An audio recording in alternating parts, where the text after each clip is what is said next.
Bismillahirrahmanirrahim. Assalamualaikum warahmatullahi wabarakatuh. Alhamdulillahilladzi hadana li hadza wa ma kunna linahtadiya laula an hadanallah. Asyhadu an la ilaha illallah wahdahu la syarikalah wa asyhadu anna Muhammadan abduhu wa rasuluh. Allahumma salli ala Muhammad wa ala ali Muhammad kama sallaita ala ali Ibrahim innaka Hamidum Majid. Allahumma barik ala Muhammad wa ala ali Muhammad كما باركت على آل إبراهيم إنك حميد مجيد سبحانك لا علم لنا إلا ما علمتنا إنك أنت العليم الحكيم اللهم إنا نسألك علما نافعا ورزقا طيبا وعملا متقبلا وصلى الله على النبي محمد والحمد لله رب العالمين. Alhamdulillah kita dah masuk dalam juzuk yang ke-22. Dalam juzuk yang ke-22 ini ada beberapa surah Al-Quran yang akan kita bahas. Ada bagian akhir dari surah Al-Ahzab, ada surah Saba, ada surah Fatir, dan bahagian permulaan dari surah Yasin. Apa yang ingin kita sampaikan di dalam mukadimah ini adalah satu ayat yang Allah Subhanahu wa Ta'ala firmankan di dalam surah Yasin, ayat yang kedua, ayat yang ke-12. Ayat yang semua kita yang hadir di sini sudah menghafalnya, ayat yang lazim kita baca, ayat yang selalu kita baca. A'udzubillahi minasyaitonirrajim. Allah Subhanahu wa Ta'ala berfirman, A'udzubillahi minasyaitonirrajim. Inna nahnu nuhyil mauta wa naktubu ma qaddamu wa atharahum wa kulla syai'in ahsaynahu fi imamin mubin. Inna nahnu nuhyil mauta. Sesungguhnya kami menghidupkan orang-orang yang telah mati. Semua manusia nanti akan dihidupkan kembali oleh Allah Subhanahu wa Ta'ala. Wa naktubu ma qaddamu. Kami tulis apa yang dulu telah mereka lakukan. Wa atharahum, dan kesan-kesan dari apa yang mereka tinggalkan. Dalam ayat ini, di antara pengajaran yang boleh kita ambil adalah semua amal kebaikan yang manusia lakukan, semua amal perbuatan yang manusia buat akan ditulis. Dan Allah Subhanahu wa Ta'ala akan memberikan balasan ke atas amal perbuatan yang kita lakukan. Bukan sahaja itu, Allah Subhanahu wa Ta'ala juga akan tulis kesan dari amal perbuatan baik yang kita lakukan, yang memberikan kesan baik kepada orang lain, meskipun kita telah meninggal dunia. Maka di antara perkara yang boleh memberikan kebaikan kepada kita, di antara perkara yang boleh memberikan kebaikan kepada seseorang, meskipun orang itu telah meninggal dunia, adalah amal kebaikan yang dilakukan semasa dia hidup dan memberikan kesan kepada orang lain. Dan perkara ini lebih luas dibandingkan dengan apa yang kita jumpai di dalam hadis yang Rasulullah Sallallahu Alaihi Wasallam sebutkan tentang ilmu yang bermanfaat. Kita pun dah tahu hadis ini, satu hadis yang sahih, yang Rasulullah Sallallahu Alaihi Wasallam bersabda, "Idza matal insan," atau dalam sebagian riwayat, "Idza mata ibnu Adam," apabila seorang manusia mati, apabila seorang anak Adam mati, in qata'a amaluhu, maka amal perbuatannya akan terputus. Illa min salas, kecuali dari 3. Shadaqatin jariyah, sedekah yang pahalanya terus mengalir. Au ilmin yuntafa'u bihi, atau ilmu yang dimanfaatkan. Au waladin salihin yad'u lahu, atau anak yang saleh yang mendoakannya. 3 perkara yang disebutkan oleh Nabi SAW dalam hadis ini. Yang pertama, sedekah jariyah.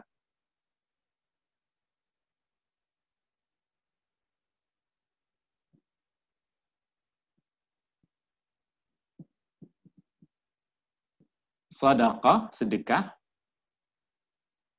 Jariyah, mengalir.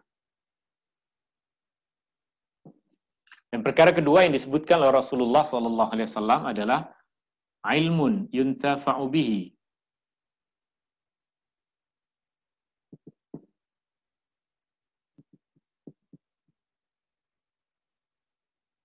ilmu. Yuntafa'u bihi, dimanfaatkan. Dan yang ketiga disebutkan oleh Rasulullah sallallahu alaihi wasallam, walad salih yad'u lahu.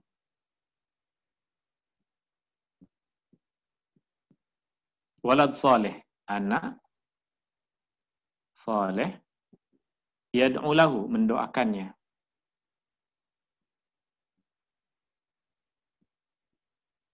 Satu, dua, tiga.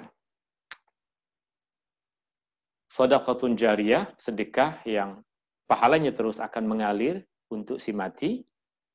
Aw ilmun yuntafa'u bihi, ilmu yang dimanfaatkan. Aw waladun salih yad'u lahu, atau anak saleh yang mendoakannya. Hadis ini adalah satu hadis yang menjelaskan tentang manfaat dari amal kebaikan yang dulu dilakukan oleh seorang manusia yang terus memberikan kesan kebaikan bagi si mati meskipun dia telah dikubur, meskipun dia telah meninggal dunia. Dalam hadis ini Rasulullah SAW dengan jelas menyatakan bahwa semua amal perbuatan yang dilakukan oleh manusia akan terputus dengan kematian. Jika seseorang telah mati, maka tidak ada jalan lagi bagi orang tadi untuk melakukan amal kebaikan. Maka, apa sahaja yang dia lakukan, apa saja yang orang lain lakukan, tidak akan dikira sebagai amalan si mati. Melainkan 3 perkara yang disebutkan oleh Rasulullah Sallallahu Alaihi Wasallam di dalam hadis ini. Maksudnya, apa yang Rasulullah Sallallahu Alaihi Wasallam sebutkan di dalam hadis ini, 3 perkara ini akan selama-lamanya berkekalan ditulis oleh para malaikat sebagai amalan si mati.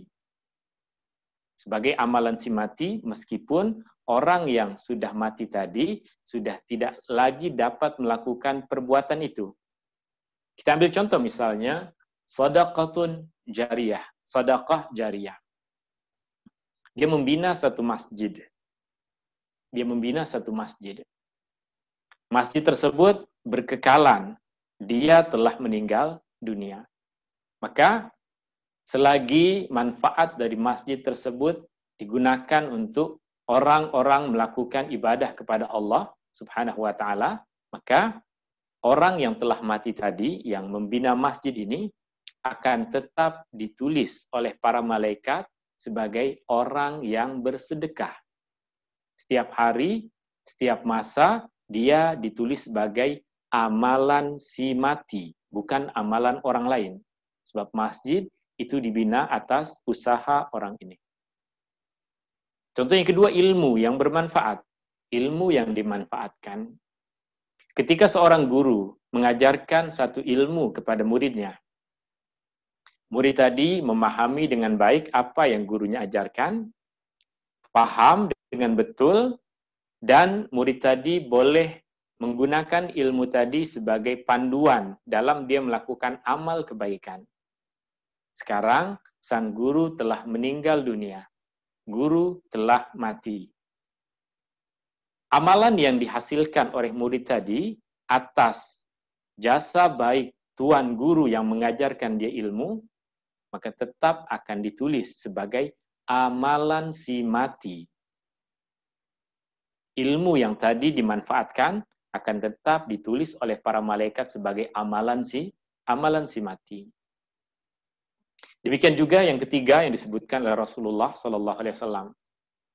Apabila ada seorang ayah, apabila ada seorang ibu, dia mendidik anaknya, dia mengajarkan pendidikan agama kepada anaknya, meskipun yang diajarkan adalah perkara-perkara yang asas sahaja, diajarkan sholat 5 waktu, diajarkan doa, diajarkan bacaan zikir dalam sholat, diajarkan baca surah Al-Fatihah, perkara-perkara asas dalam agama, diajarkan untuk berbuat baik kepada sesama manusia, diajarkan untuk mendoakan kebaikan kepada orang lain, maka meskipun orang tua tadi, ayah dan emak tadi sudah meninggal dunia, setiap kali anak berdoa untuk kedua emak bapaknya, maka amalan tersebut akan ditulis juga sebagai amalan si mati, amalan ayah, amalan ibu. Meskipun yang berdoa adalah anak, tapi kita tahu anak tersebut adalah hasil didikan ayah, anak tersebut adalah hasil didikan dari ibu. Ini ketika kita berbicara tentang isu yang tadi kita sampaikan, seseorang yang telah meninggal dunia, amalan dia terputus. Melainkan 3 perkara ini berkekalan selama-lamanya dikira sebagai amalan si mati. Maka orang yang sholat di masjid tadi tak perlu setiap sholat, ya Allah, saya sedekahkan pahala untuk si mati sebab dia dulu yang bina masjid ini. Tak perlu sekalipun ucapkan perkara itu, perkataan seperti itu, maka tetap sedekah tersebut akan terus ditulis sebagai amalan si mati. Apabila kita ada ilmu yang kita amalkan, hasil didikan dari guru kita dahulu, dan guru kita telah meninggal dunia, maka selagi kita mengamalkan ilmu itu, maka ia akan tetap ditulis oleh para malaikat sebagai amalan guru kita yang telah mati. Meskipun kita terlupa ataupun tidak mengucapkan, ya Allah, saya melakukan ini, berikanlah pahala kepada guru saya, tanpa mengucapkan perkataan itu. Ini yang Rasulullah sampaikan, amalan dia terputus, kecuali diantaranya yang kedua adalah ilmu yang dimanfaatkan. Demikian juga anak yang saleh. Apabila salah seorang dari kedua orang tua kita sudah meninggal dunia, dan dulu banyak ajaran-ajaran kebaikan yang diajarkan akhlak yang mulia, diajarkan agama ini, diajarkan kita untuk berpakaian yang cantik, berpakaian yang sempurna, berpakaian yang menutup aurat, diajarkan kita untuk sholat, diajarkan kita untuk puasa, dia didik kita untuk berdoa, dia didik kita untuk mengangkat tangan kepada Allah. Maka setiap kali anak tadi berdoa untuk ibunya yang telah meninggal dunia, meskipun anak tadi tidak mengatakan, ya Allah sampaikanlah pahala ini kepada ibu saya, malaikat akan menulis doa tersebut sebagai amalan si mati. 3 perkara yang disebutkan oleh Nabi SAW, di sini isunya adalah berkaitan dengan amalan si mati. Tetapi yang ada di dalam surah Yasin yang tadi kita baca, surah Yasin ayat 12, Inna nahnu nuhil mauta wa naktubu ma qaddamu wa atharahum. Sesungguhnya kami akan menghidupkan semua orang yang mati. Kami menulis amal perbuatan yang mereka lakukan dan juga kesan-kesannya. Kesan dari amal perbuatan ini lebih banyak, lebih luas dibandingkan dengan apa yang disebutkan oleh Nabi SAW dalam hadis yang ringkas ini. Maka dari surah Yasin ini kita akan membuat satu kesimpulan yang lebih luas, kita akan membuat satu pengajaran yang lebih banyak dibandingkan dengan apa yang disampaikan oleh Rasulullah SAW. Dalam surah Yasin ini, setiap amal perbuatan yang manusia lakukan, yang memberikan kesan kepada orang lain, maka akan ditulis oleh para malaikat sebagai amalan dia. Dia akan mendapatkan kebaikan jika itu benda yang baik, dia pun akan dapat keburukan jika itu benda yang buruk. Jika kita melakukan satu amal kebaikan di pejabat kita, kita orang yang mulai mencadangkan untuk melakukan sholat berjamaah misalnya, apa yang kita lakukan ditulis oleh para malaikat sebagai amal kebaikan.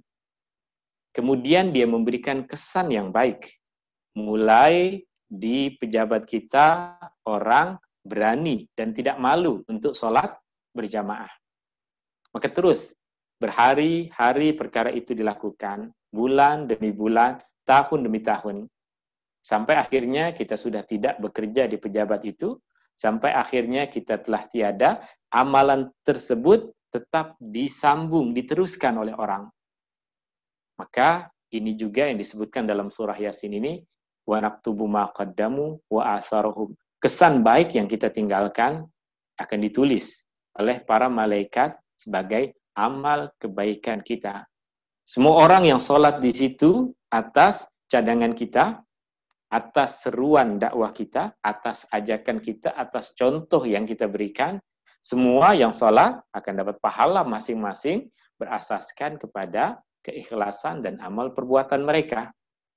Dan kita pun akan ditulis sebagai orang yang melakukan sholat di situ meskipun kita sudah tidak lagi berada di situ. Tapi apa yang dalam surah Yasin ini kita katakan tadi lebih luas, lebih umum. Bagaimana pula jika yang kita contohkan, kita amalkan adalah benda yang buruk. Kita melakukan satu benda yang buruk di pejabat kita. Bulan Ramadan, kita datang, maaf nih semua, saya tak puasa.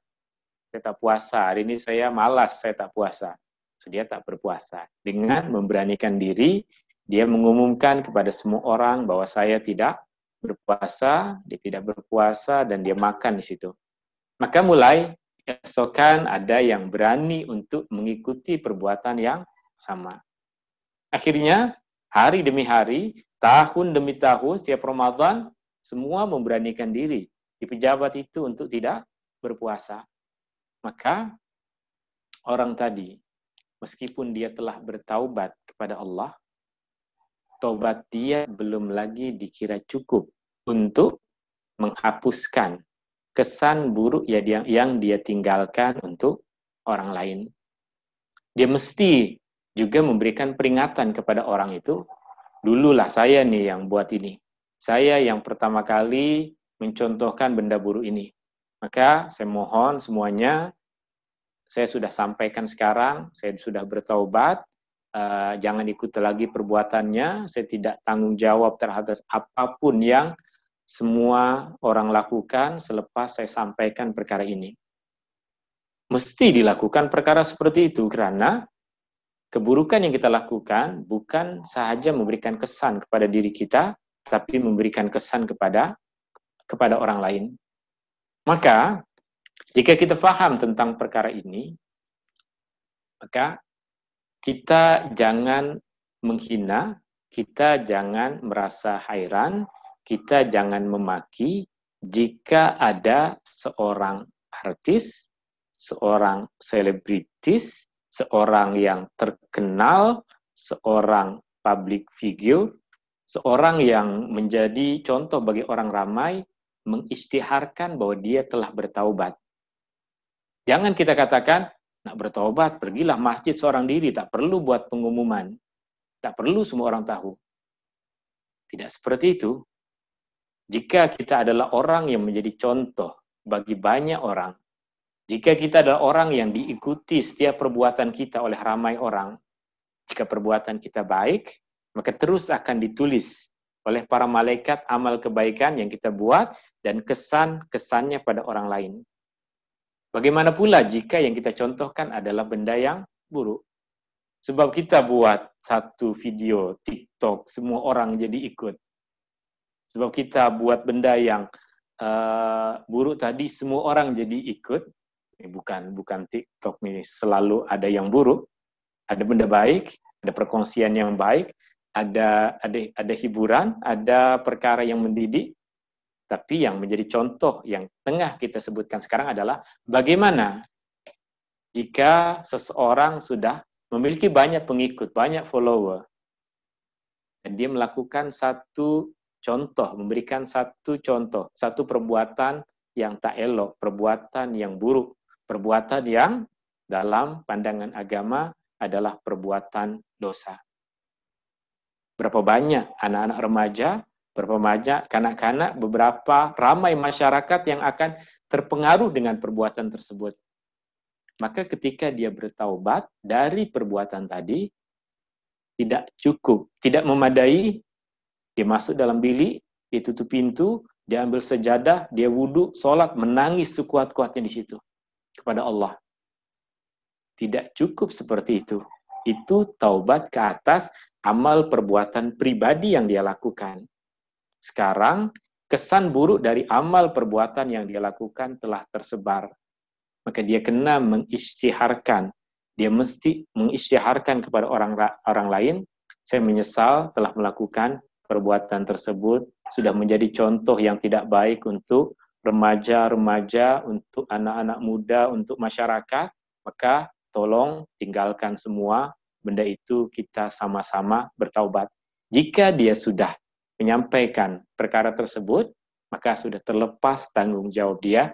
Di akhirat tidak akan lagi ditulis keburukan yang dilakukan oleh orang lain, tidak akan disambungkan ataupun tidak akan dituliskan sebagai keburukan dia. Allah Subhanahu wa taala berfirman, illal ladzina tabu wa aslahu wa bayyanu. Orang-orang yang diterima oleh Allah Subhanahu wa taala, taubatnya adalah orang yang bertaubat, kemudian memperbaiki dan menjelaskan apa yang perlu dijelaskan. Dan dia ada perkara yang perlu dia jelaskan, maka dia perlu sampaikan kepada semua orang bahwa dia telah menyesal. Maka jangan kita mengucapkan perkara yang buruk ketika ada seseorang menyatakan dirinya telah bertaubat, dirinya mengisytiharkan bahwa sekarang alhamdulillah saya ingin belajar agama, saya ingin sholat, saya ingin ini, buat ini. Ini karena dulu dia adalah contoh yang buruk bagi orang banyak, maka sekarang alhamdulillah telah bertukar keadaan, dia semoga menjadi orang yang boleh menjadi contoh baik untuk orang yang lain. Ini pengajaran dari ayat yang ke-12 surah Yasin yang nanti kita akan baca satu persatu surahnya, pengajaran-pengajaran dari dalamnya. Maka kemudian dalam ayat ini juga berarti kita akan tahu jika seseorang meninggal dunia masih ada harapan dia untuk mendapatkan kebaikan. Orang yang telah mati masih ada harapan dia untuk mendapatkan kebaikan. Apa contoh kebaikan yang boleh didapatkan oleh orang yang telah meninggal dunia dari kita yang masih hidup? Apa contoh-contoh amal kebaikan yang masih boleh dilakukan oleh ahli waris, oleh keluarga, bagi ahli keluarganya yang telah meninggal dunia, atau bagi kita kepada kawan kita, bagi kita kepada jiran kita, bagi kita kepada orang yang telah berbuat baik kepada kita, ataupun umat Islam secara umum yang telah meninggal dunia. Di antara amal kebaikan yang boleh diberikan oleh orang yang masih hidup kepada orang yang telah mati adalah berdoa, mendoakan. Ini Allah Subhanahu wa taala firmankan di dalam surah Al-Hasyr. Allah Subhanahu wa taala menceritakan tentang sifat kita orang-orang yang beriman. Walladzina ja'u min ba'dihim yaquluna rabbana ighfir lana wa li ikhwanina alladzina sabaquna bil iman wa la taj'al fi qulubina ghillan lil ladzina amanu rabbana innaka ra'ufur rahim. Dan orang-orang yang datang selepas mereka, orang-orang yang datang selepas generasi mereka, mereka mengucapkan, ya Allah, berikanlah ampunan untuk kami dan juga untuk saudara-saudara kami yang telah mendahului kami dalam keadaan mereka beriman. Maka sesiapa sahaja orang yang mati dalam keadaan beriman, dalam ayat ini kita digalakkan sangat utama bagi kita untuk mendoakan mereka. Lalu bagaimana pula dengan hadis Nabi yang mengatakan anak soleh yang mendoakannya? Hadis Nabi berkaitan dengan amalan si mati. Ayat Al-Quran berbicara tentang doa kita untuk si mati. Doa kita berdoa untuk jiran kita yang meninggal dunia. Doa kita tidak dikira sebagai amalan si mati. Tapi dalam hadis, seorang anak yang mendoakan ayahnya yang telah mati. Seorang anak yang mendoakan ibunya yang telah mati, anak tadi tidak perlu mengucapkan, ya Allah sampaikanlah pahala. Sebab Rasulullah SAW sudah sebutkan, doa anak untuk mak bapaknya yang telah malang si mati. Tanpa anak tadi perlu untuk mengucapkan, ya Allah, sampaikanlah pahala ini untuk ibu saya, ya Allah, sampaikanlah pahala ini untuk ayah saya. Dia tidak perlu mengucapkan yang demikian. Allah Subhanahu wa taala melalui lisan Rasulullah sallallahu alaihi wasallam sudah menyampaikan ini di antara amalan si mati yang berkekalan meskipun yang mati tadi sudah berada di dalam alam kubur. Apalagi di antara amal perbuatan yang boleh memberikan manfaat bagi si mati selain dari apa yang kita sebutkan di sini, menunaikan wasiat. Menunaikan wasiat si mati, pesan-pesan kebaikan. Wasiat berkaitan dengan harta, jika perlu disedekahkan, didermakan kepada orang-orang tertentu. Jika kita melakukan, maka ia menjadi kebaikan untuk si mati. Demikian juga, jika si mati sebelum mati dahulu memberikan wasiat-wasiat keimanan, wasiat-wasiat untuk melakukan amal kebaikan. Seseorang guru berpesan kepada muridnya sebelum guru tadi mati, semasa hidup dulu, berpesan, kau kena rajin sholat berjamaah, sebelum sholat kena baca doa ini, lepas sholat kena buat ini, buat ini, buat itu, buat ini, buat itu. Jika benda yang diajarkan adalah benda yang baik, dan kemudian kita mengikuti pesanannya, wasiatnya, maka ia menjadi satu kebaikan yang boleh memberikan manfaat bagi si mati. Di antara amalan yang juga boleh memberikan kebaikan bagi si mati adalah menunaikan hutangnya. Menunaikan hutangnya. Hutang adalah perkara yang akan dibawa mati. Kita semua kena hati-hati berkaitan dengan hutang. Ayat dalam Al-Quran yang paling panjang berbicara tentang hutang. Ayat Al-Quran yang paling panjang, satu muka surat, di bahagian akhir surah Al-Baqarah, ayat yang berbicara tentang hutang piutang, dan hutang piutang adalah sesuatu yang jika tidak diselesaikan di dunia, ia akan dibawa ke akhirat. Dan alhamdulillah, meskipun demikian, jika hutang telah ditunaikan di dunia, maka dia tidak akan dibawa ke akhirat. Kawan kita mati, ada hutang kepada satu kawan yang lain. Kita tahu sebab masa dia pinjam ada di hadapan kita dan tidak ada kesempatan masa untuk menunaikan hutang, dia telah meninggal dunia dan ahli keluarga dia pun tak tahu. Maka saya datang kepada kawan saya, apa hutang itu biar saya yang bayar. Kebaikan kita membayar hutang seakan-akan itu adalah satu jalan untuk kita memberikan keselamatan kepada si mati dari tanggung jawab di akhirat. Jika hutang telah ditunaikan di dunia, maka hutang tersebut sudah tidak akan lagi disoal di akhirat, karena yang memberikan hutang sudah tidak ada hak lagi untuk menuntut sesuatu yang telah ditunaikan kepada mereka. Ini diantara contoh sebahagian dari pengajaran yang boleh kita ambil dari ayat yang ke-12 surah Yasin tadi, yang Allah Subhanahu wa taala berfirman, "Inna nahnu nuhyil mauta wa naktubu ma qaddamu wa atharahum wa kulla syai'in ahsaynahu fi imamin mubin."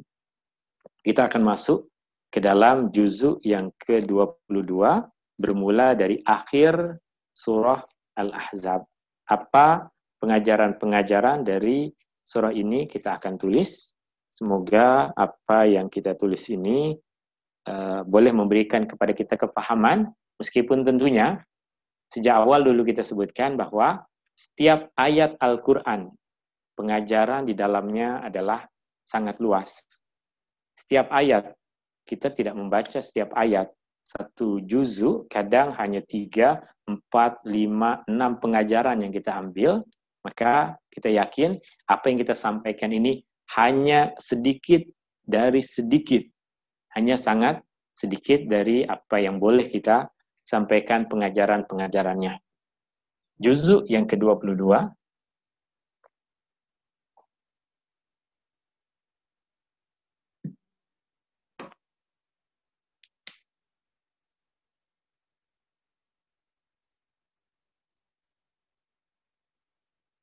Yang pertama bagian akhir dari surah Al-Ahzab.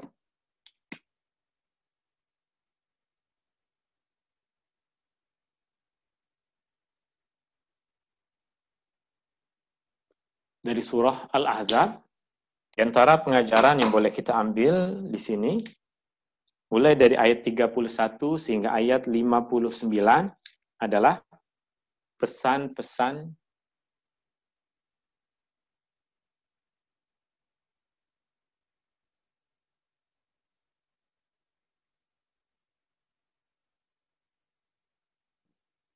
dan istri-istri Nabi.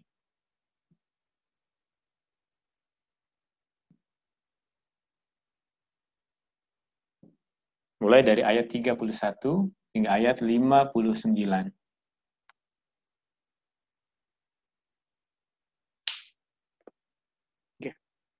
Berkaitan dengan istri-istri Nabi SAW, ada beberapa hukum hakam yang berbeza antara mereka dengan kaum perempuan muslimat yang lain. Istri-istri Nabi adalah orang-orang yang ditugaskan untuk menjadi guru. Istri-istri Nabi adalah orang-orang yang ditugaskan untuk menjadi guru, untuk mengajar umat Islam, untuk menyampaikan apa yang mereka pelajari dari Rasulullah SAW di dalam rumah tangga, di dalam rumah, di dalam bilik Rasulullah SAW, perkara-perkara yang orang lain tidak boleh melihat, perkara-perkara yang orang lain tidak boleh mempelajarinya. Para istri Nabi SAW ditugaskan untuk menyampaikan ini. Boleh kita tengok, ianya ada pada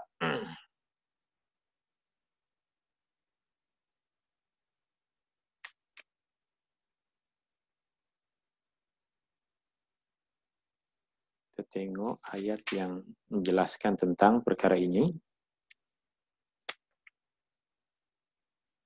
Ayat 34. Ayat 34. Wadhkurna ma yutla fi buyutikunna min ayatillahi wal hikmah. Dan sampaikan, dan ceritakan, dan sebutkan apa yang dibacakan, apa yang disebutkan di dalam rumahmu berupa ayat-ayat Allah dan hikmah, kebijaksanaan yang disampaikan oleh Rasulullah Sallallahu Alaihi Wasallam. Maka semua istri Rasulullah Sallallahu Alaihi Wasallam ada tugasan, ada tanggung jawab untuk menjadi guru, untuk menjadi pengajar. Mereka mempelajari hukum hakam, mereka mempelajari adab-adab di dalam rumah tangga, perkara yang tidak boleh ditengok, dilihat oleh orang lain, mereka pelajari dan mereka wajib sampaikan kepada orang lain. Itulah kenapa kita boleh mempelajari segala perincian dalam hukum hakam agama. Bagaimana kita boleh mempelajari sampai perkara yang berkaitan dengan buang hajat, tidur, mandi, memakai baju, membuka baju, memakai kasut, sikat rambut, gosok gigi, semua perkara yang terjadi di dalam bilik Rasulullah Sallallahu Alaihi Wasallam. Kita bersyukur Rasulullah Sallallahu Alaihi Wasallam diperintahkan oleh Allah Subhanahu Wa Taala untuk ada lebih dari satu istri agar semua mereka mengambil bahagian untuk menyebarkan ajaran-ajaran tersebut kepada ahli keluarga mereka masing-masing, kepada kawan-kawan mereka, kepada jiran tetangga mereka, dan kemudian akan sampai kepada kita umat Rasulullah Shallallahu Alaihi Wasallam. Kita sampaikan tadi, semua istri Rasulullah hukum hakamnya berbeza dengan kita, berbeza dengan kaum muslimat yang lain. Di antara contoh perbezaannya adalah apabila Rasulullah SAW meninggal dunia, maka istri Rasulullah tidak boleh berkahwin dengan sesiapapun. Tapi selain dari istri Rasulullah SAW boleh berkahwin. Dan sudah biasa terjadi di kalangan para sahabat yang mereka menikah dengan istri kepada seorang sahabat yang misalnya mati dalam peperangan. Bukan satu perkara yang buruk ketika mereka menikah dengan ibu tunggal, bukan perkara yang aib dalam masyarakat Arab dan dalam masyarakat Islam, bukan perkara yang buruk ketika mereka menikah dengan janda, itu adalah satu perkara yang mulia jika dilakukan dengan cara yang baik.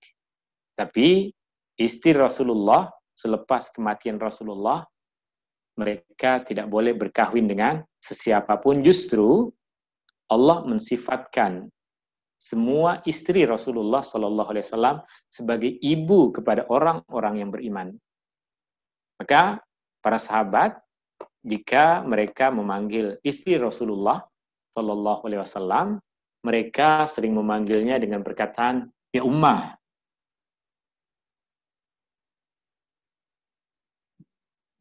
Ummah, ummah yang bermaksud ibu.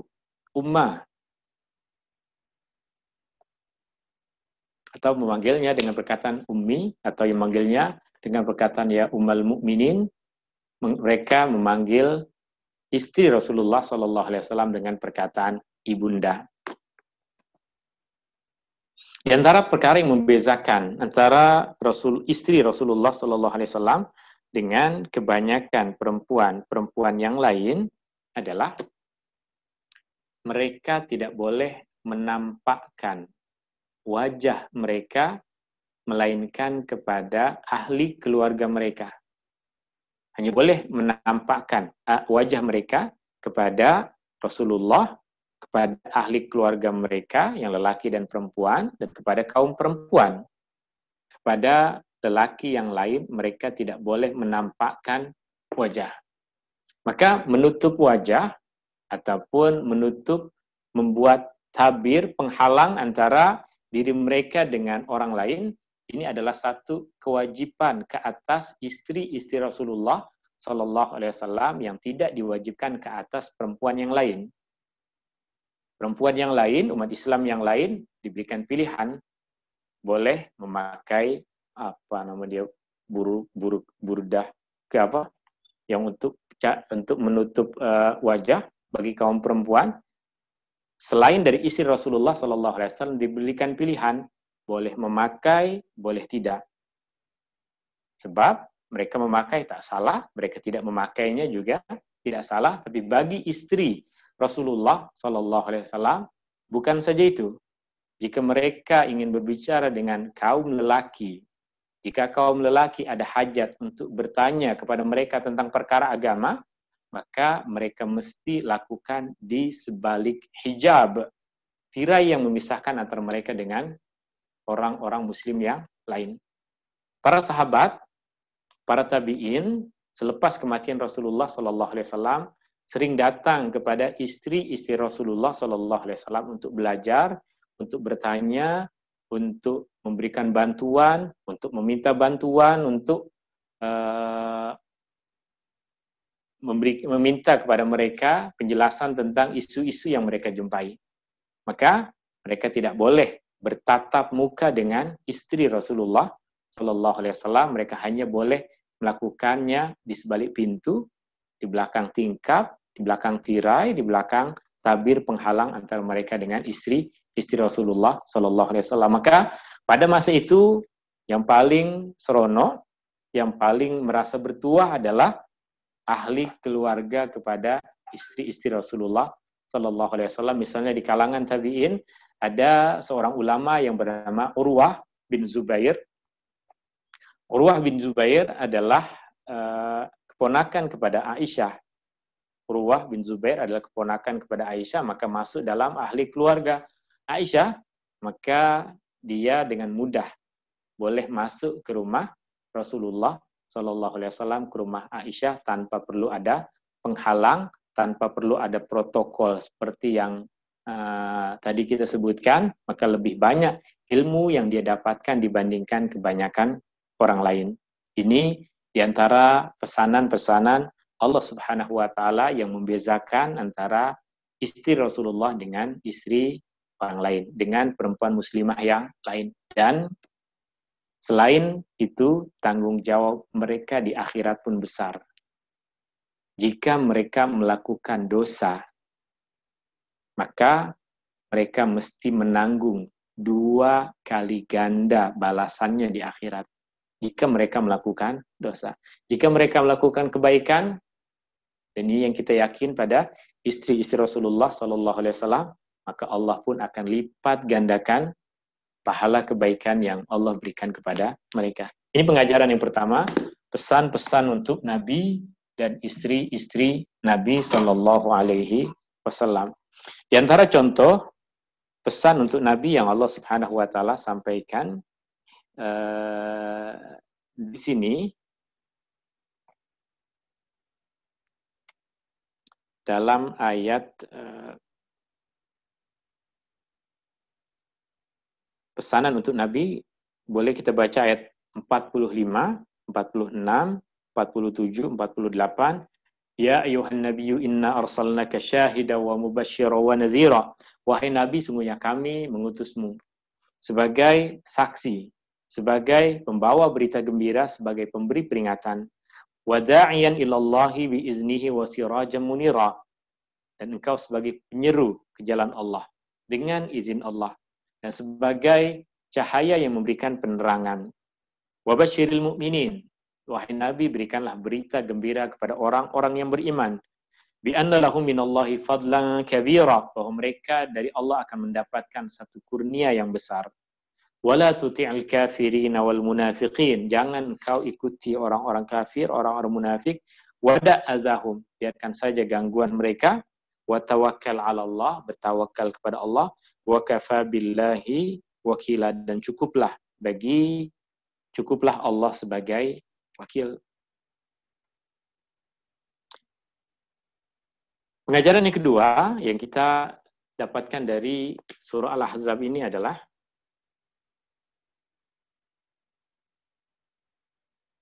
nasihat untuk orang-orang yang beriman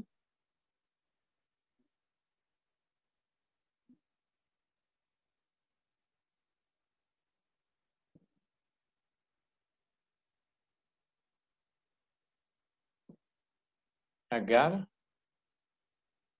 menjauhi sifat orang-orang kafir dan munafik.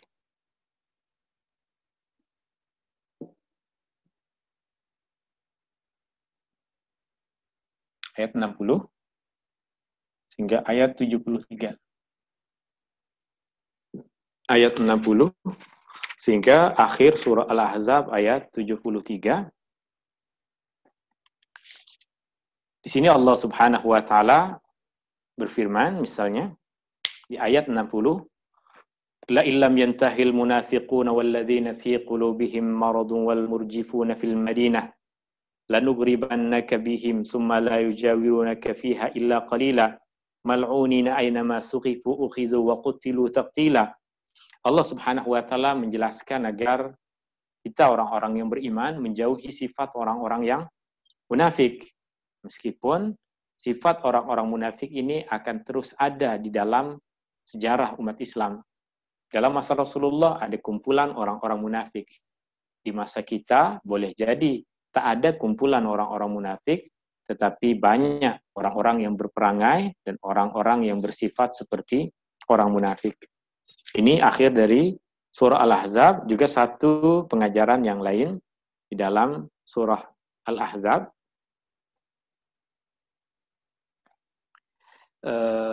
Ayat 72.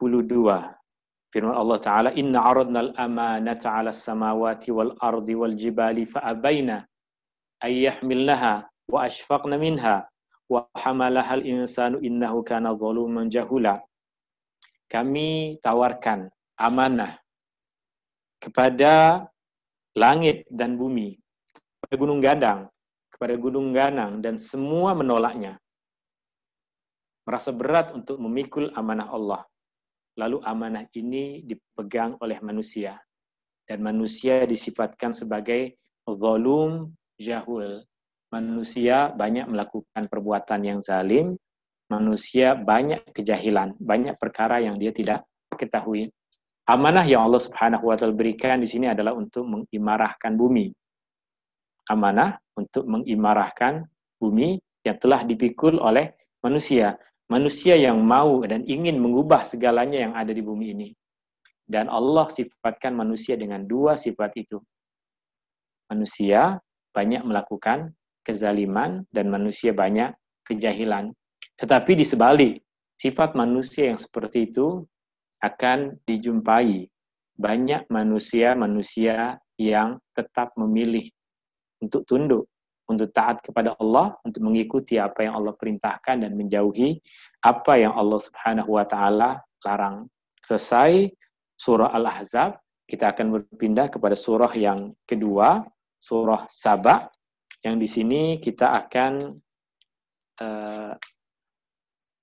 kita akan tulis tiga pengajaran dari surah Saba.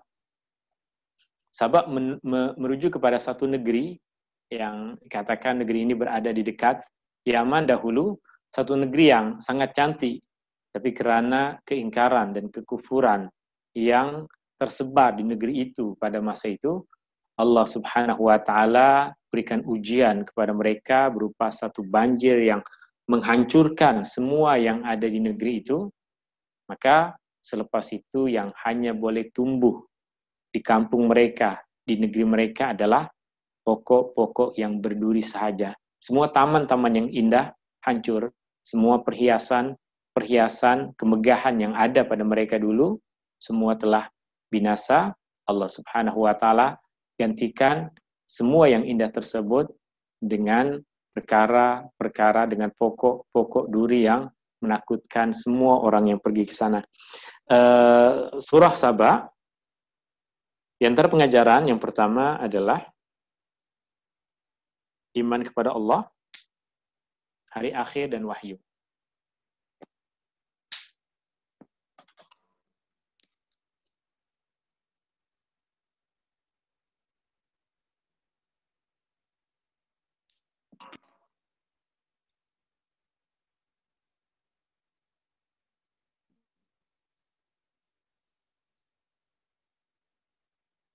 Iman kepada Allah, hari akhir, dan wahyu. Mulai dari ayat 1 hingga ayat 21. Beriman kepada Allah, kita tengok pada ayat yang pertama, Alhamdulillahilladzi lahu ma fis samawati wa ma fil ard, wa lahul hamdu fil akhirah, wa huwal hakimul khabir. Alhamdulillah, segala puji bagi Allah. Menjelaskan tentang pujian dan hakikat. Pujian hanyalah milik Allah Subhanahu wa taala, keimanan kepada Allah. Sifat Allah, ya'lamu ma yaliju fil ardi wa ma yakhruju minha. Allah mengetahui segala sesuatu yang datang ke bumi, yang keluar dari bumi. Dan kemudian berbicara tentang hari akhir di ayat yang ketiga, wa qala alladziina kafaru la ta'tina as-saa'ah. Orang-orang yang kafir mengatakan hari kehancuran tidak akan terjadi. Qul bala wa rabbi. Katakanlah, demi Allah, demi Tuhanku, mesti dia akan datang. Alimul ghaib, demi Allah yang mengetahui perkara yang ghaib. Adapun yang berkaitan dengan wahyu, ayat 6 kita tengok, wa yaral ladzina utul ilma alladzi unzila ilaika min rabbika huwal haqq wa yahdi ila siratil azizil hamid. Orang yang memiliki ilmu, mereka tahu bahwa apa yang diturunkan kepadamu dari Allah adalah kebenaran. Orang yang mengkaji Al-Quran dan ada ilmu akan tahu bahwa apa yang Allah turunkan kepada Muhammad SAW adalah kebenaran. Ini pengajaran yang pertama. Pengajaran yang kedua dari surah ini ada mulai dari ayat 21 sehingga ayat yang ke-45.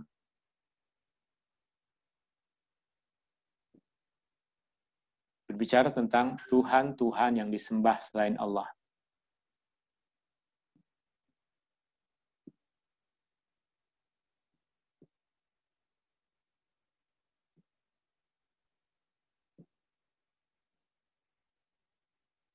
Tuhan teman yang disembah selain Allah dan keadaan orang musyrik.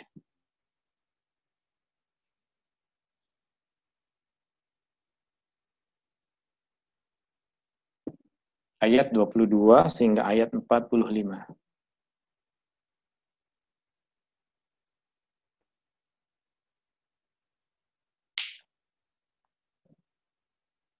Dalam ayat 22 Allah Subhanahu wa taala berfirman, "Qul ud'ul ladzina za'amtum min dunillah."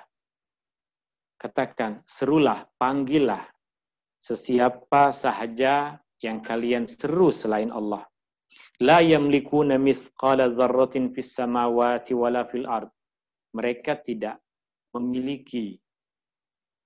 memiliki kekuasaan sekecil apapun, sekecil zarah pun di langit ataupun di bumi. Wa ma lahum fiha min syirk. Dan mereka tiada kekuasa yang membantu Allah untuk melakukan semua itu. Wa ma lahum minha min zahir. Dan tidak ada penolong juga bagi mereka. Artinya, Allah Subhanahu wa taala menciptakan alam semesta ini tanpa perlu bantuan dari sesiapapun. Tiada kekuatan apapun yang membantu Allah dalam menciptakan langit dan bumi. Maka apa yang ada dalam keyakinan kita, semua yang ada di alam semesta ini, semua adalah ciptaan Allah Subhanahu wa taala. Dalam surah Ar-Rum semalam kita menceritakan tentang kerajaan Parsi. Kerajaan Parsi pada masa itu kebanyakan dari mereka adalah orang Majusi.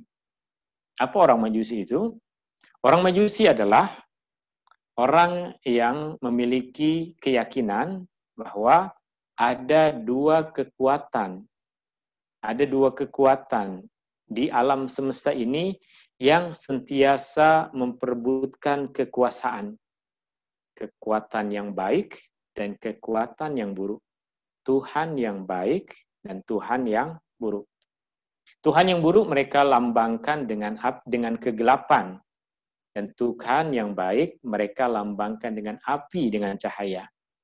Pada hakikatnya, mereka tidak menyembah api. Yang mereka lakukan adalah api dijadikan sebagai simbol akan Tuhan kebaikan. Akan kekuatan yang baik itu. Mungkin bagi kita yang terbiasa tengok film kartun, kita anggap apa yang ada dalam keyakinan orang Majusi ini logik juga.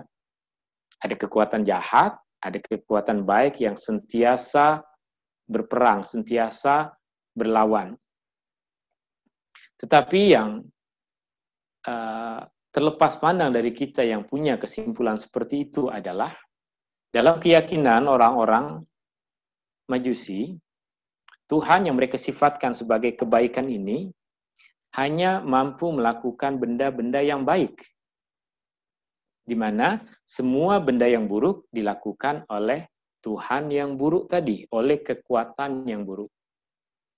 Jika kita ambil contoh misalnya, ada bunga cantik, maka mereka yakin bunga ini diciptakan oleh Tuhan kebaikan. Kemudian terjadi kebakaran di kampung itu yang menyebabkan pokok-pokok bunga di situ semua rusak, hancur. Maka kerusakan itu diciptakan oleh Tuhan yang buruk. Artinya, Tuhan ada kekuatan dan ada kelemahan. Tuhan yang baik hanya mampu untuk buat benda yang mereka sifatkan sebagai baik. Tuhan yang buruk tidak mampu buat benda baik, hanya melakukan benda yang buruk. Bagi kita, segala yang terjadi, segala yang tercipta, sama ada kita nampak benda itu baik, ataupun kita anggap benda itu tak baik, bagi kita hanya ada satu yang maha pencipta, Allah Subhanahu wa ta'ala. Allah yang menciptakan keindahan semua yang kita nampak. Dan Allah juga yang menciptakan nyamuk dan lalat itu yang sering mengganggu kita. Allah juga yang menciptakan lipas. Allah yang memberikan kepada kita rizki. Allah yang memberikan kepada kita kesehatan. Allah juga yang menciptakan semua penyakit yang manusia ketahui. Bagi kita, tiada pencipta lain selain Allah. Allah ciptakan semua yang baik itu sebagai kurnia, kenikmatan bagi kita, juga sebagai ujian. Allah ciptakan benda-benda yang nampaknya bagi kita buruk itu untuk ujian dan untuk kebaikan. Yang terkadang kebaikan tersebut boleh kita rasakan, terkadang kebaikan tersebut belum lagi boleh kita pahami.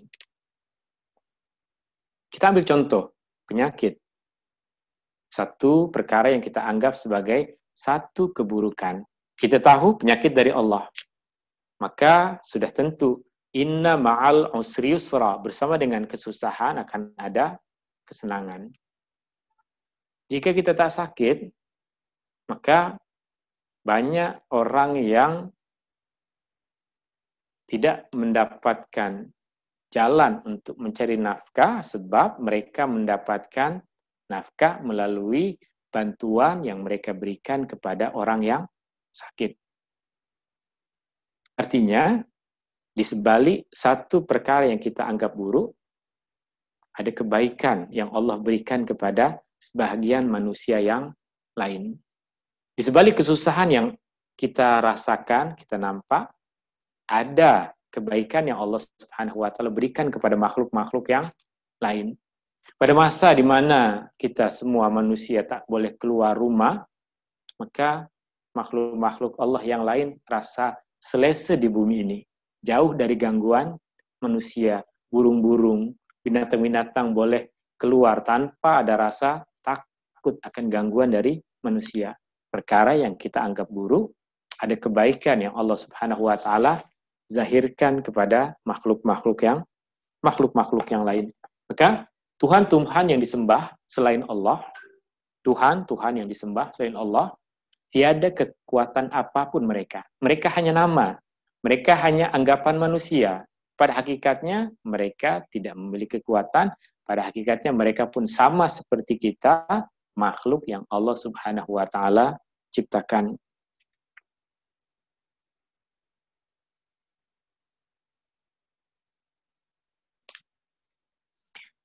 Ayat 22 sehingga ayat 45, mulai dari ayat 46 sehingga ayat terakhir dari surah ini, kita ambil pengajaran yang ke-5 dari juzuk yang ke-22.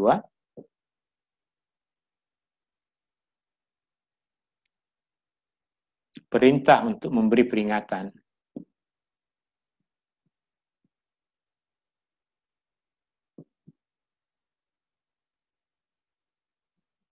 Ayat 46 sehingga ayat 54. Perintah untuk memberikan peringatan. Qul innama a'idzukum biwahidah. Aku memberikan peringatanmu dengan satu peringatan. Dalam ayat selepasnya, qul ma sa'altukum min ajrin fahuwa lakum. Apa kebaikan yang saya berikan ini, tidak saya minta balasannya dari kamu, itu semua kebaikan itu kembali kepada kamu sendiri. Kemudian contoh ayat yang mengajarkan kita untuk memberikan peringatan adalah ayat 50, qul in dhalaltu fa innama adillu ala nafsi. Jika aku tersesat, maka kesesatan ini akan memberikan keburukan bagi diriku. Wa in ihtadaitu, dan jika saya mendapatkan petunjuk dan saya boleh kongsikan petunjuk tersebut kepada orang lain, fa bima yuha ilayya rabbi, maka itu bahagian dari wahyu yang Allah Subhanahu wa taala turunkan. Ayat ini berbicara tentang Rasulullah sallallahu alaihi wasallam, innahu sami'un qarib, sungguhnya Allah dia Maha mendengar, dia Maha dekat. Surah yang ketiga dalam juzuk yang ke-22 ini adalah surah Fatir.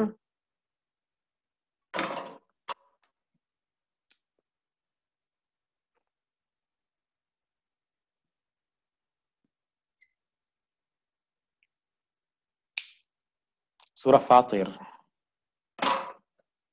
Maksud perkataan Fatir adalah yang memulakan.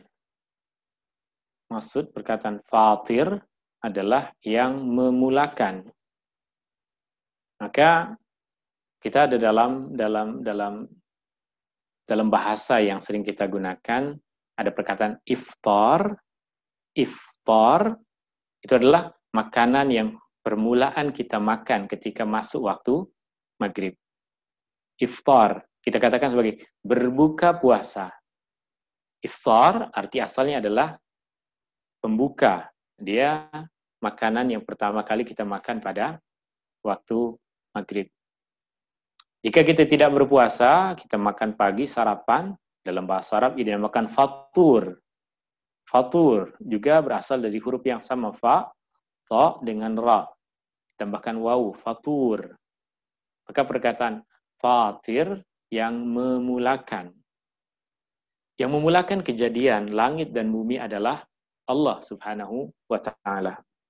Dan ketika Allah Subhanahu wa Ta'ala menciptakan langit dan bumi, Allah menciptakan satu sistem yang dengan sistem tersebut apa yang ada di alam semesta ini boleh berjalan dengan aturan.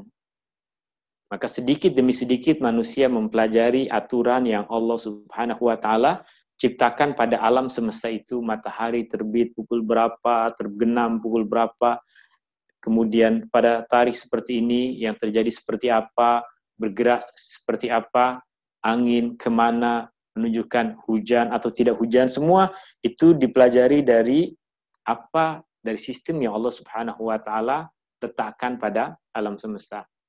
Maka meskipun dulu Rasulullah SAW ajarkan kepada kita bahwa waktu sholat berkaitan dengan pergerakan matahari dari timur ke barat, tapi sekarang untuk kita mengetahui waktu sholat, kita tengok jam. Pada masa Nabi tidak ada jam. Kenapa kita pula tengok jam? Sebab Allah menciptakan alam semesta ada sistemnya, ada aturannya. Dia tidak akan. Hari ini subuh pukul 6 kurang 10 menit misalnya. Esok tiba-tiba pukul 8. Kemudian hari lain tiba-tiba pukul 7. Kemudian pukul 5 balik. Tidak ada aturan seperti itu. Itu bukan satu sifat Allah Subhanahu wa Ta'ala. Allah Subhanahu wa Ta'ala bersifat dengan alim. Allah Subhanahu wa Ta'ala maha mengetahui. Allah Subhanahu wa Ta'ala bersifat hakim. Allah Subhanahu wa Ta'ala bijaksana. Allah Subhanahu wa Ta'ala bersifat qadir. Allah Subhanahu wa Ta'ala memiliki kuasa. Maka dengan ilmu, kebijaksanaan dan kuasa yang ada pada Allah, apa yang Allah ciptakan cantik, apa yang Allah Subhanahu wa Ta'ala ciptakan boleh berjalan dengan teratur. Maka dalam surah Fatir ini kita ada dua pengajaran yang ini kita kongsikan berkaitan dengan surah Fatir ini. Pengajaran yang pertama adalah tujuan kejadian manusia dan perjalanan hidupnya.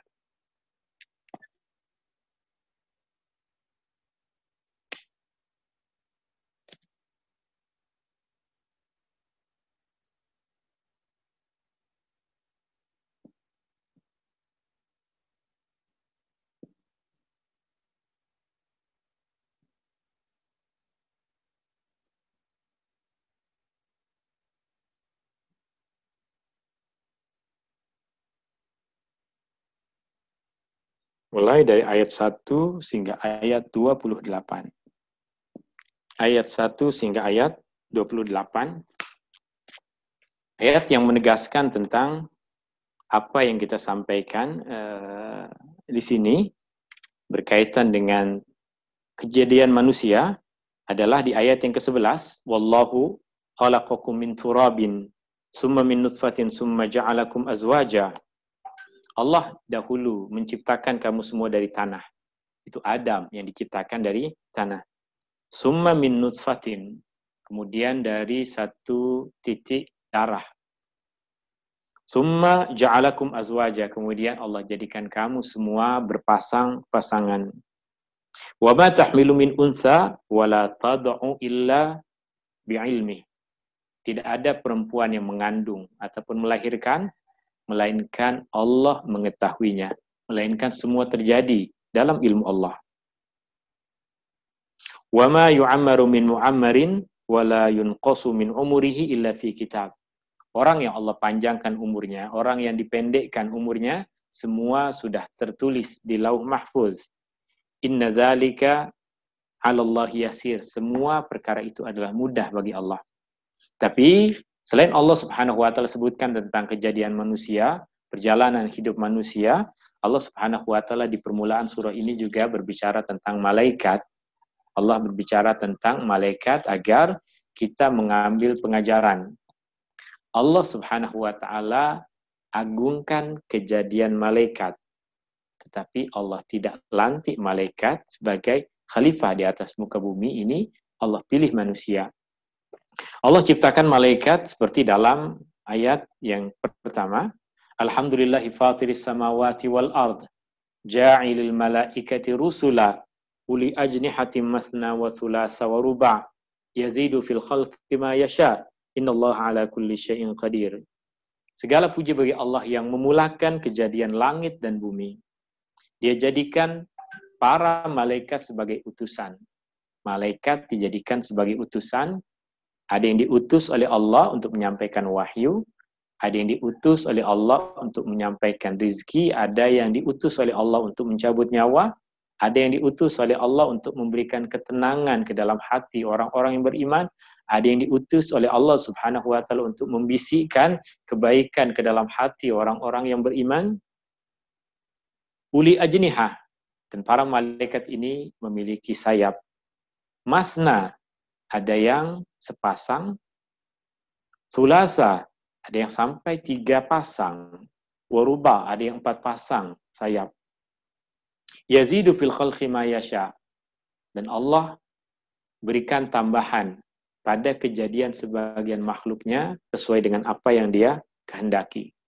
Ada keistimewaan pada malaikat, ada keistimewaan pada manusia, tapi Allah tetap memilih untuk melantik manusia sebagai khalifah di atas muka bumi ini lebih dari para malaikat, karena manusia yang diciptakan dalam bentuk yang sangat cantik ini, manusia yang diciptakan dalam bentuk yang sangat utama dan mulia ini, meskipun ada hawa nafsu, tapi ramai manusia yang tinggalkan hawa nafsunya karena mengharapkan pahala dari Allah, karena takut kepada Allah, karena taat kepada Allah. Di akhirat nanti, di antara perkara yang memberikan syafaat kepada manusia adalah Al-Quran dan puasa. Di antara perkara yang boleh memberikan syafaat kepada manusia di akhirat nanti adalah Al-Quran dan puasa. Puasa akan berkata kepada Allah, ya Allah, dia telah menahan hawa nafsunya, keinginan untuk makan, keinginan untuk minum. Padahal kemudahan itu semua ada, makanan ada, bukan karena susah. Minuman ada, tapi karena taat kepada perintah Allah, maka puasa menghalang dia dari melakukan perkara itu. Maka ampunilah dia, ya Allah.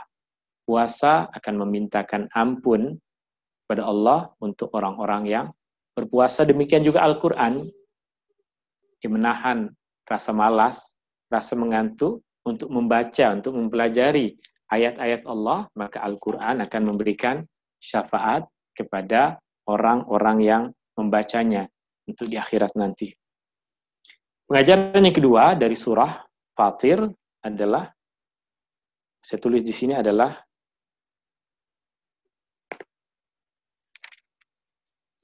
mulai dari ayat 29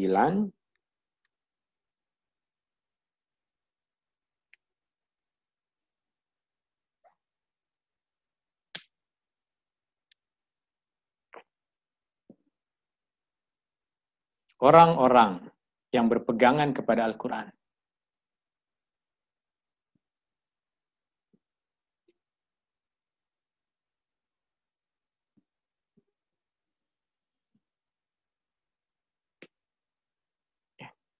Dan juga dan golongan yang ingkar.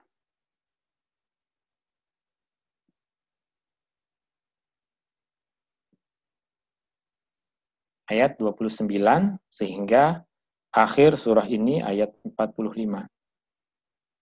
Orang-orang yang berpegangan kepada Al-Quran. Kita tengok ayat 29 misalnya. Innal ladzina yatluna kitab Allah. Sesungguhnya orang-orang yang membaca kitab Allah, membaca Al-Quran. Wa aqamus shalah, dan mereka mendirikan salat. Wa anfaqu mimma razaqnahum sirra wa alaniyah, dan mereka menginfakkan, membelanjakan, mendermakan, mensedekahkan apa dari sebahagian rizki yang Allah berikan kepada mereka, sirra wa alaniyah, dalam keadaan sembunyi ataupun dalam keadaan terbuka diketahui orang ramai.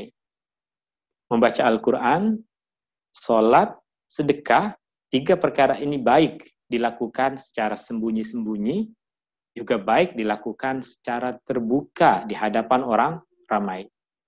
Bukan riya orangnya pergi ke masjid untuk sholat berjamaah bersama dengan orang lain.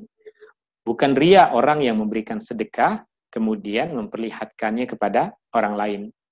Riya ataupun tidak, itu ada di dalam hati, tapi perbuatan itu bukan riya. Perbuatan riya ada di dalam hati seseorang meskipun dia tidak bersedekah, meskipun sedekah yang dia lakukan secara sembunyi-sembunyi. Boleh jadi sifat riya ada dalam diri seseorang.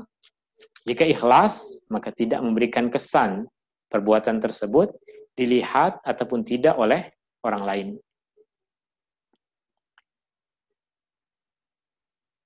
Yarjuna tijaratan lan tabur. Mereka itu orang-orang yang mengharapkan satu perniagaan yang tidak akan rugi. Apa perniagaan yang tidak akan rugi? Perniagaan yang kita menjual barang yang sedikit tapi mendapatkan keuntungan yang berlipat ganda dan berkekalan. Itulah perniagaan dengan Allah. Setiap kita melakukan amal kebaikan sedikit, Allah tulis dan Allah balas apa yang kita lakukan dengan balasan yang lebih besar. Allah namakan perkara yang kita lakukan untuk Allah tadi sebagai perniagaan. Maka tidak salah jika seorang hamba melakukan satu amal kebaikan dan mengharapkan balasannya dari Allah. Tidak salah jika seorang hamba melakukan satu ibadah, kemudian meminta balasannya dari Allah. Tidak salah. Lepas sholat, witir, kemudian dia berdoa kepada Allah, Allahumma inni as'aluka ridhaka wal jannah, wa a'udzubika min sakhatika wan nar. Ya Allah, aku meminta keridhaanmu, aku meminta surga. Ya Allah, aku berlindung kepadamu dari neraka. Bukan perkara yang salah, justru itu adalah perkara yang baik ketika seseorang melakukan perniagaan dengan Allah. Saya berikan ini dan mengharapkan balasannya dari Allah Subhanahu wa Ta'ala. Tetapi jika seorang hamba melakukannya semata-mata karena cinta kepada Allah, karena takut kepada Allah, maka ia adalah satu kemuliaan yang sangat besar. Ini pengajaran yang terakhir dari surah Fatir, dan kita akan masuk kepada bagian pertama dalam surah Yasin, yaitu bagian akhir dari juzuk yang ke-22 ini, ayat yang pertama sehingga ayat 27 surah Yasin. Ada 2 pengajaran yang kita boleh jumpai di dalam muqaddimah, di dalam permulaan surah Yasin ini, selain dari apa yang telah kita sampaikan di muqaddimah tadi. Pengajaran yang boleh kita ambil dari surah Yasin, bagian permulaan dari surah Yasin ini adalah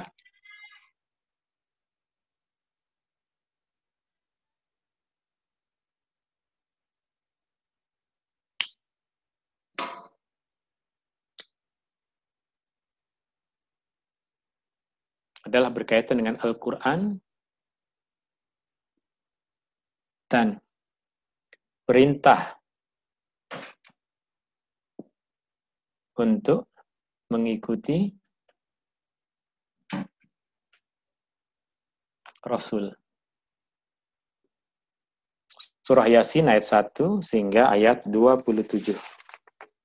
Surah Yasin ayat 1 sehingga ayat 27. Dalam, maaf sekejap.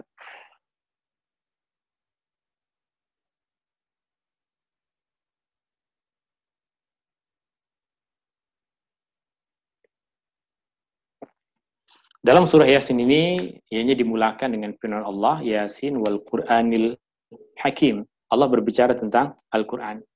Kemudian disambung dengan penegasan bahwa Muhammad adalah utusan Allah. Wa innaka laminal mursalin, dan engkau adalah di antara orang-orang yang diutus oleh Allah. Ala sirati mustaqim, engkau berada di atas jalan yang lurus. Tanzilal Azizir Rahim, Al-Quran itu diturunkan oleh Allah yang maha perkasa, yang maha penyayang. Litunzira qauma, agar engkau memberikan peringatan kepada satu kaum, kepada satu umat, kepada satu bangsa. Ma unzira aba'uhum, yang mana bapak-bapak mereka atau moyang mereka tidak pernah mendapatkan peringatan. Fahum ghafilun, maka mereka semua berada dalam keadaan lalai. Al-Quran dan perintah untuk mengikuti Rasul. Perkataan Rasul ataupun mursal, dia bermaksud utusan. Jika ia dikaitkan dengan Allah, maka dia adalah seorang utusan Allah. Dan utusan Allah ada dari kalangan malaikat, seperti yang tadi dalam permulaan surah Fatir, dan ada yang berasal dari kalangan manusia, seperti Muhammad sebagai utusan Allah. Rasul ada dari kalangan malaikat dalam permulaan surah Fatir. Rasul ataupun mursal ada dari kalangan manusia seperti Muhammad di dalam surah Yasin. Dan Rasul juga ada dari kalangan manusia yang diutus oleh manusia yang lain. Rasul mengutus sahabat untuk berdakwah, untuk mengajarkan Islam. Maka sahabat tadi juga disifatkan sebagai Rasul, tapi bukan Rasulullah, tapi disifatkan sebagai Rasulillah, utusan Rasulullah. Ini yang Rasulullah sifatkan kepada Mu'adz bin Jabal ketika Rasulullah mengutus Mu'adz bin Jabal sebagai utusan untuk berdakwah dan mengajar Islam di negeri Yaman.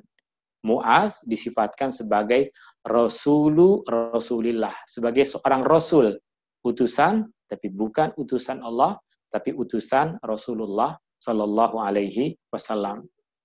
Perkara ini penting untuk kita paham, karena dulu ketika terjadi perbincangan antara orang Kristen dengan orang Islam berkaitan dengan perkara ini, di negeri-negeri Islam, di negeri-negeri Arab dahulu terdapat perbincangan berkaitan dengan isu-isu agama perkara ini. Orang Kristen untuk mereka mengatakan bahwa Isa adalah seorang Tuhan, dia mengatakan sebab Isa mengutus orang, dan orang yang diutus adalah Rasul, maka Isa adalah Tuhan sebab dia mengutus. Tapi kita paham bahwa Rasulullah juga mengutus sahabatnya untuk berdakwah. Tapi tiada sesiapa pun yang menganggap Muhammad Sallallahu Alaihi Wasallam sebagai Tuhan sebab mengutus. Bahkan kita pun kadang kita utus anak kita, tolong kasihkan ini ke Tok Bilal di masjid. Kita utus anak kita untuk menyampaikan sesuatu kepada orang. Maka mengutus manusia tidak menyebabkan seseorang menjadi Tuhan. Maka dalam surah Yasin, dalam bagian pertama yang kita sebutkan di sini, Allah Subhanahu wa taala sebutkan pada ayat mulai dari ayat ke-13, wadrib lahum masalan ashabal qaryati iz ja'ahal mursalun. Buatlah satu perumpamaan tentang penduduk satu negeri yang datang kepada mereka utusan-utusan. Dalam sebahagian buku-buku tafsir dikatakan bahwa utusan-utusan di sini adalah utusan-utusan Nabi Isa, yang Nabi Isa utuskan untuk berdakwah ke kampung-kampung. Meskipun sebagian lagi mengatakan bukan kisah Nabi Isa, ini kisah Nabi yang lain. Tak kisahlah, sama ada itu betul kisah Nabi Isa ataupun Nabi yang lain, semua bagi kita adalah manusia-manusia yang mulia. Tapi ayat ini dulu dijadikan satu isu oleh orang-orang Kristen di negeri-negeri Arab untuk mengatakan bahwa Nabi Isa adalah Tuhan, sebab dia mengutus utusan-utusan. Wallahu ta'ala a'la wa a'lam. Kita semua manusia pun boleh mengutus sesiapa saja. Rasulullah ada utusan, tapi mengutus seseorang tidak menjadikan dia adalah seorang Tuhan. Allah bukan kerana dia mengutus manusia, dia jadi Tuhan. Allah adalah pencipta segalanya. Dia menjadi Tuhan sebab Dia adalah Rabbun Nas, Malikin Nas, Ilahin Nas. Syukran, hadani Allah wa iyyakum ajmain. Ini yang boleh kita sampaikan 1, 2, 3, 4 surah dalam juzuk yang ke-22 ini. Wallahu ta'ala a'la wa alam. Saya kembalikan kepada Tuan Muhammad Izwan untuk. Ya, terima kasih banyak-banyak Ustaz. Alhamdulillah. Okay. Seterusnya kita ke sesi Q&A. Alright, ada beberapa soalan ni Ustaz. Okey. Okay, soalan pertama. Jika isteri tidak taat pada suami, dikatakan isteri derhaka. Ini soalan dah ada pernah jawab Ustaz. Bagaimana pula dengan suami yang tak menunaikan tanggungjawab dan hak isteri, contoh nafkah, suami derhaka?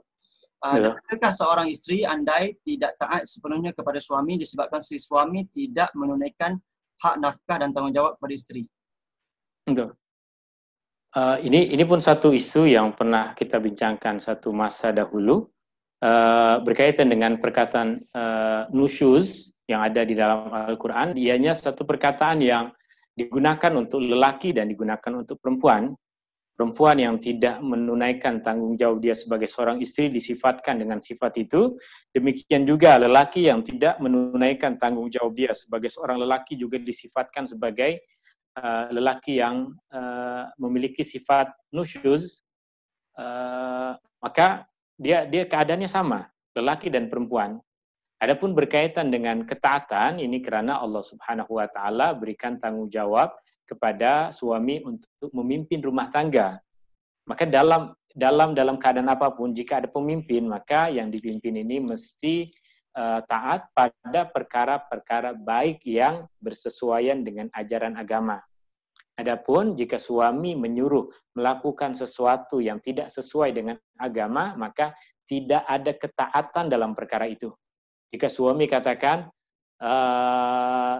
tak payah jumpa dengan mak awak, tak payah jumpa dengan ayah awak, tak payah salam dengan mereka, itu tidak sesuai dengan agama, maka tak boleh taat pada perkara yang bercanggah dengan agama. Tapi jika suami menyuruh perkara yang baik, menyuruh perkara yang tidak melanggar perkara agama, maka istri tadi diperintahkan untuk taat, tapi taatnya istri mesti diiringi dengan taatnya suami kepada perintah Allah Subhanahu wa taala. Jika suami tadi tidak memberikan nafkah, dan ini pernah ada satu kejadian pada masa Rasulullah sallallahu alaihi wasallam, seorang perempuan datang menceritakan keadaan seperti ini, mengatakan, Rasulullah, suami saya kedekut, dia tidak memberikan nafkah untuk saya dan anak-anak.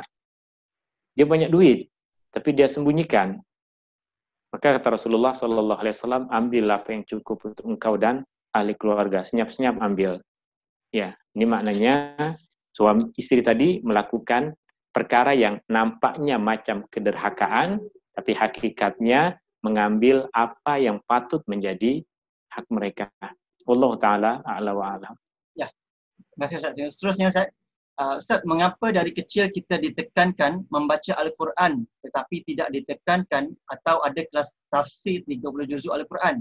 Ramai yang pandai mengaji tapi tidak memahami apa yang ingin disampaikan oleh Allah kepada kita. Dan adakah membaca tafsir pahalanya sama seperti membaca Al-Quran di bulan Ramadan ini? Betul. Ya. Untuk perkara ini ada banyak sebab. Sebab yang pertama adalah dulu ketika negeri-negeri di Nusantara dijajah oleh penjajah, memang ini yang disebarkan bahwa Al-Quran hanya untuk dibaca, bukan untuk difahami. Ini penyebab pertama. Yang kedua adalah kurangnya rujukan ilmu yang berkaitan dengan tafsir. Artinya, jika di negeri Arab akan banyak dijumpai buku-buku tafsir, tapi di Nusantara ini mungkin dia baru bermula ketika sebagian dari ulama Nusantara kembali ke tanah air. Hamka menulis tafsir Al-Azhar, kemudian Syekh Marbu menulis Marbawe menulis kamus dia yang menjelaskan tentang makna-makna Al-Quran. Maka itu mulailah di sebagian tempat mulai ada kajian tentang tafsir. Tapi asasnya karena buku rujukannya berkurang, tidak banyak, dan juga kemampuan dari para pengajar itu sendiri kurang ada keberanian untuk mengajar langsung dengan melihat Al-Quran, maka berkurang kajian tafsir di semua negeri di Nusantara pada masa dahulu. Tapi sekarang, alhamdulillah, tafsir Ibnu Katsir sudah diterjemahkan ke dalam bahasa Melayu, tafsir At-Tabari dah ada ringkasannya, tafsir bahkan tafsir yang diriwayatkan, riwayat-riwayat dari Imam Syafi'i pun sudah ada diterjemahkan. Maka sekarang lebih giat lagi para ulama menyebarkan tentang kepahaman Al-Quran. Adakah sama pahalanya, Ustaz? Adakah sama antara membaca Al-Quran dengan membaca tafsir kepahaman Al-Quran? Berkaitan dengan pahala itu satu perkara yang kita tidak ketahui, tapi dua perkara ini adalah perkara yang disebutkan dalam hadis yang kita baca semalam. Satu hadis yang diriwayatkan oleh Imam Al-Bukhari dari Utsman bin Affan radhiyallahu anhu, yang Rasulullah sallallahu alaihi wasallam bersabda, "Khairukum man ta'allama al-Qur'ana wa 'allamahu." Sebaik-baiknya kamu adalah orang yang mempelajari Al-Qur'an dan mengajarkannya. Kita dah perincikan apa maksud mengajarkan Al-Qur'an, mengajarkan keimanan tentang Al-Qur'an, mengajarkan adab kepada Al-Quran, mengajarkan cara membaca Al-Quran, mengajarkan hukum hakam Al-Quran, mengajarkan tentang tafsir, kefahaman tentang Al-Quran. Itu semua bahagian dari ilmu Al-Quran yang pahalanya besar, sebab Rasulullah SAW adalah orang pertama yang menjadi guru kepada para sahabat untuk mengajarkan kepahaman tentang Al-Quran. Sudah tentunya ia adalah perkara yang mulia. Orang yang mengajarkan Al-Quran, maka dia menjadi penyambung bagi Rasulullah SAW. Tapi tentunya syaratnya luas ketika seseorang ingin mengkaji tafsir Al-Quran. Baik, alhamdulillah, Ustaz. Terima kasih. Terusnya, Ustaz, adakah isteri Nabi yang diceraikan hidup? Jikalau ada, apa sebabnya? Okay. Adakah isteri Nabi yang diceraikan pada masa hidup? Ada, ya. Ada beberapa nama, saya tak ingat nama-nama yang dicerai ketika Nabi masih hidup. Maka orang yang dicerai ketika Nabi masih hidup, dia tidak dimasukkan ke dalam golongan yang tadi kita sebutkan sebagai Ummahatul Mukminin. Ummahatul Mukminin adalah golongan orang-orang yang berkahwin dengan Nabi, kemudian Nabi berikan pilihan kepada mereka. Berikan pilihan yang ada dalam surah Al-Ahzab, boleh kita baca kembali surah Al-Ahzab. Jika engkau memilih dunia, maka aku akan ceraikan dan aku akan berikan semua kesenangan dunia. Tapi jika memilih akhirat, maka mesti bersedia dengan konsekuensinya tadi. Yang tadi kita tulis pesan-pesan Nabi dan untuk istri-istri Nabi. So, pesan-pesan tersebut ini berkaitan dengan tanggung jawab yang mereka pikul jika mereka memilih untuk tetap bersama Nabi, dan kesemua yang menjadi istri Nabi pada masa itu, mereka semua memilih untuk berjuang bersama dengan Rasulullah Shallallahu Alaihi Wasallam. Baik, Ustaz. Seterusnya, Ustaz. Zaman kini banyak juga Al-Quran yang telah disalah cetak. Bagaimana kita yang kurang mahir tentang Quran dapat tahu kesalahan cetak Al-Quran tersebut supaya kita tidak menyebarkan kesalahan pada orang lain juga? Okey, betul. Ini sangat banyak. Maka yang pertama kita mesti pahami ada memang kesalahan cetak yang tidak disengaja. Kemudian juga ada yang mesti kita pahami sebagai perbezaan dalam gaya menulis. Perbezaan dalam gaya menulis Al-Quran ini kita akan jumpai jika kita pergi ke Mesir. Al-Quran yang dicetak di Mesir pada masa dahulu berbeza bentuk penulisannya dengan Al-Quran yang biasa kita gunakan sekarang. Dan jika kita pergi ke Indonesia, maka Al-Quran yang biasa digunakan di sana pun berbeza cara penulisannya dengan apa yang biasa kita gunakan di sini. Itu perbezaan cara menulisan dan itu bukan kesilapan. Ya, bentuk fontnya berbeza, kemudian barisnya kenapa ada baris macam ini, di mushaf lain tak ada yang baris seperti ini saja, di mushaf yang lain tidak ada, itu baris tidak ada kaitannya dengan kesalahan, itu gaya penulisan. Tapi untuk yang paling selamat bagi kita adalah di mana negeri kita berada, kita mengikut kepada kerajaan Islam yang menetapkan tentang metode penulisan dan gaya penulisan Al-Quran yang digunakan. So di sini ada Kementerian Dalam Negeri yang bertugas untuk mengkaji perkara tersebut. Maka jika pada Al-Quran sudah terdapat tanda itu pengesahan dari Kementerian Dalam Negeri misalnya, maka kita boleh berpuas hati ataupun kita boleh gunakan Al-Quran tersebut tanpa ada keraguan. Adapun yang tidak terus kita katakan salah sebab kita tak pakar lagi dalam ilmu Al-Quran. Kita cukup katakan yang ini tak ada pengesahannya, maka saya ragu pada metode penulisannya, bukan ragu kepada Al-Qurannya. Demikian juga yang paling bahaya adalah Al-Quran yang kita gunakan dalam device kita, dalam handphone kita. Ini yang kita mesti lebih berhati-hati sebab kebanyakan dibuat oleh syarikat yang paham akan IT, tak paham tentang Al-Quran, maka kita boleh berhati-hati, kita gunakan sama ada yang di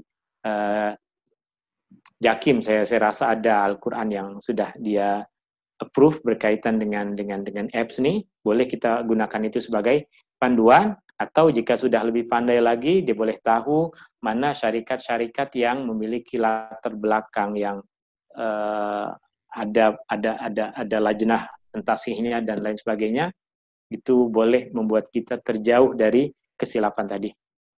Baik, Ustaz. Okay. Daripada Haji Usnan. Haji Usnan ada ke? Dia nak tanya direct. Okay, Haji Usnan nak tanya. Ya, Ustaz, ada. Silakan Haji Usnan. Ya, Tuan Haji. Balik ni ke rumah Jua pula ni. Gimana? Rindu dengan ilmunya. Terbalik lah Ustaz ni punya gambarnya. Kenapa terbalik? Jua pula. Rumah Ajwa. Ustaz dah tanyalah. Tak apalah, ini kecil kan. Okey. Okay. Apa ni sedekah tadi Ustaz Okey, sedekah. Menggauli isteri itu juga dikirakan sebagai sedekah Ustaz Betul? Itu berasaskan kepada satu hadis Nabi. Ya. Ada soalan lain selain ini?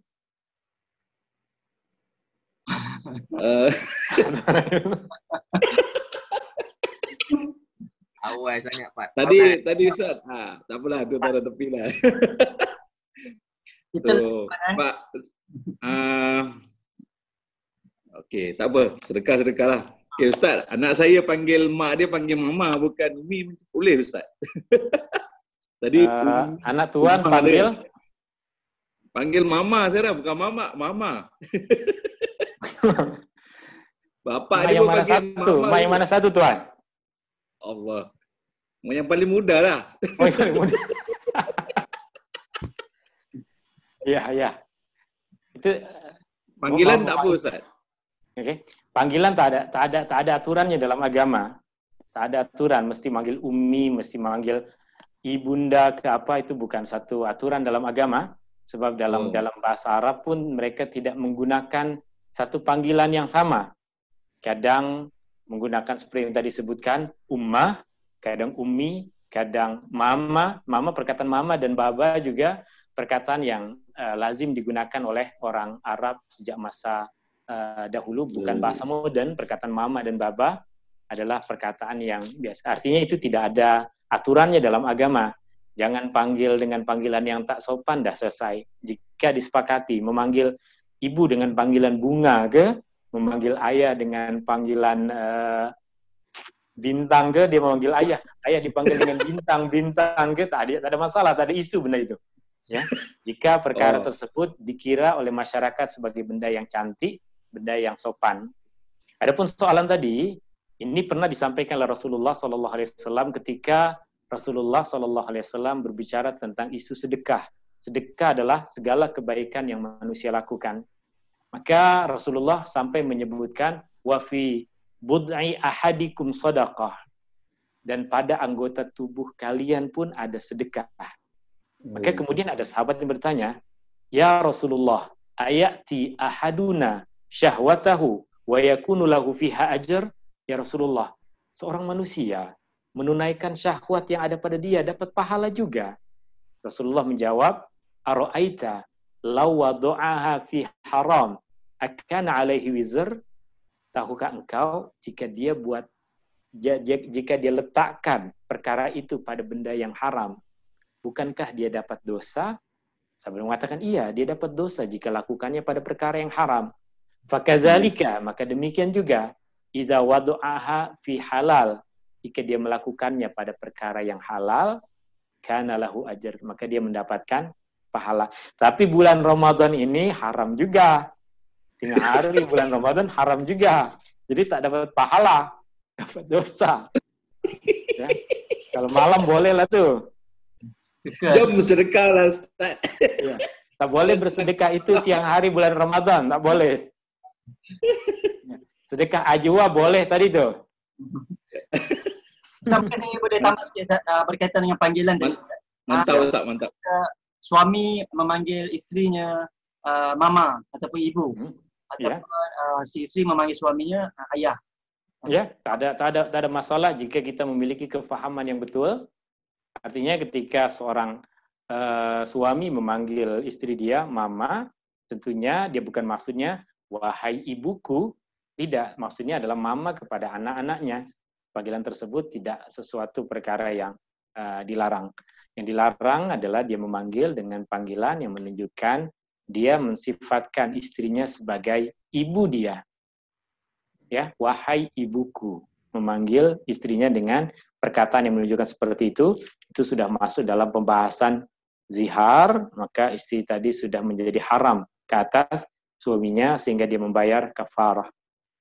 Tapi yang kita lakukan takat mama, sayang, ayah, istri panggil suami dengan panggil itu bukan bermaksud engkau adalah ibuku, engkau adalah ayahku.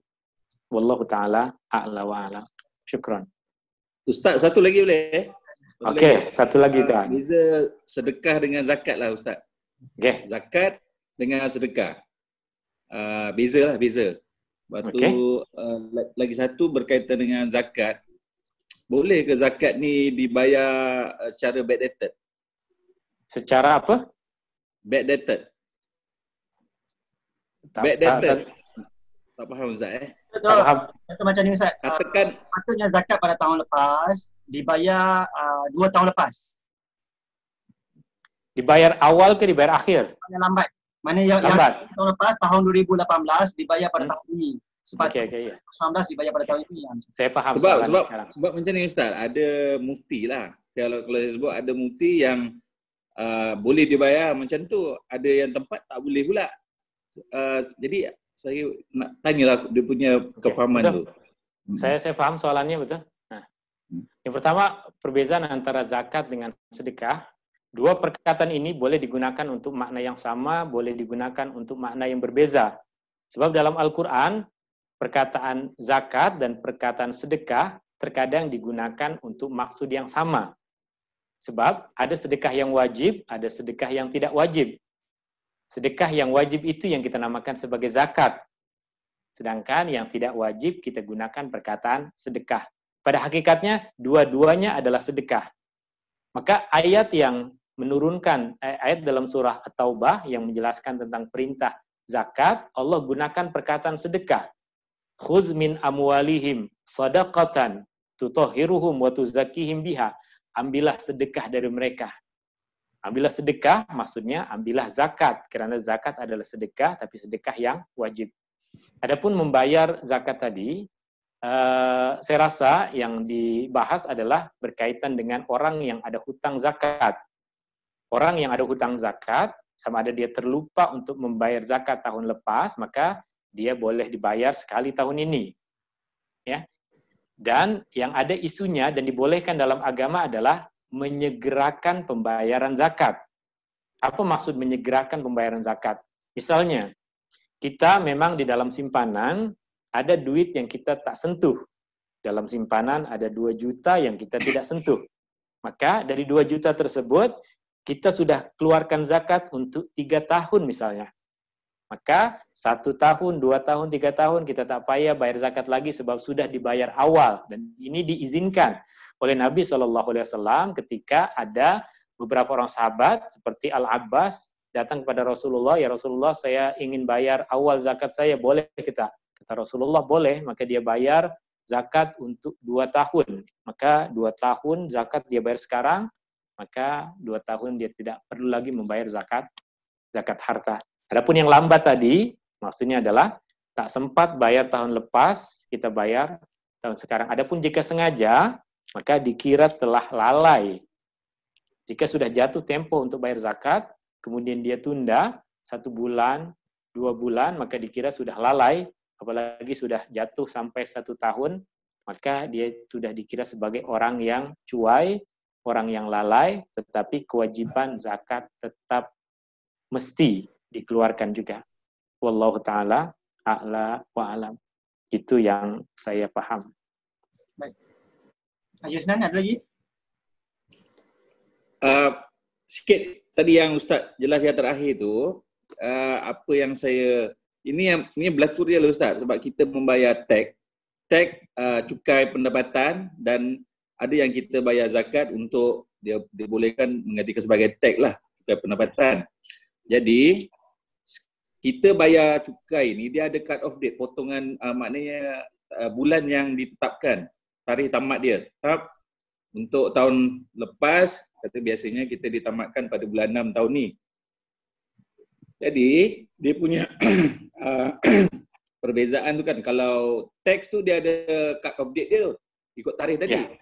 Tapi zakat, dia ikut pada tahun-tahun Islam pula. Dia macam ada perselisihan tahun tadi tu. Iya, betul. Yang saya dipahamkan tadi. Betul Ustaz? Tahun dia berbeza. Jadi betul. disebabkan nampak ada perbezaan tu yang belakang tu, yang tu dikira kita tidak lewat. Masih lagi dibenarkan. Masih lagi dibenarkan. Tapi dalam tempoh yang dibenarkan lah. Mungkin tak genap lagi tahun Islam tadi tu. Ya. Ini berkaitan dengan 2 isu.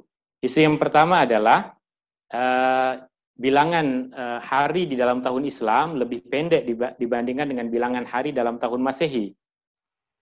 Artinya ketika jatuh tempo untuk wajib bayar zakat, tahun Masehinya belum lengkap lagi.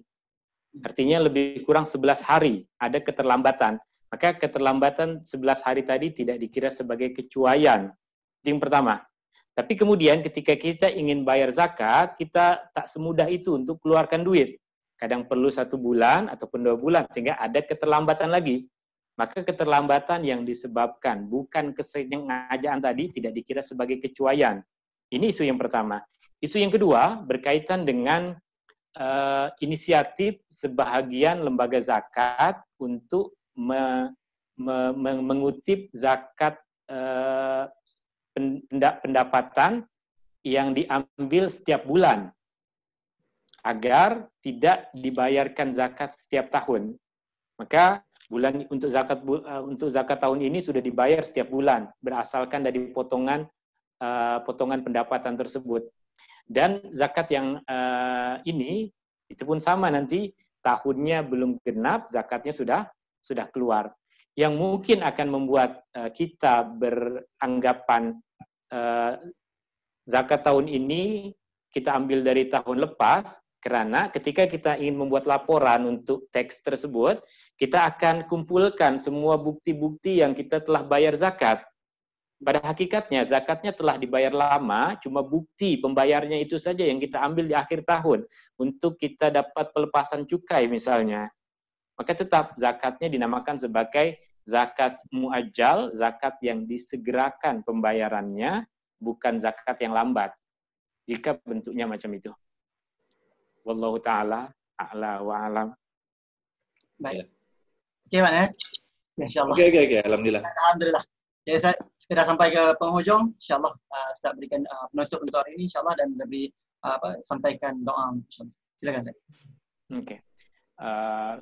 Dalam juz yang ke-22 ini kita ada beberapa pengajaran tadi disebutkan. Ada surah Al-Ahzab, surah Saba, surah Fatir, dan surah Yasin. Kita dah tulis di sini pengajarannya, maka tak perlu kita ulang lagi.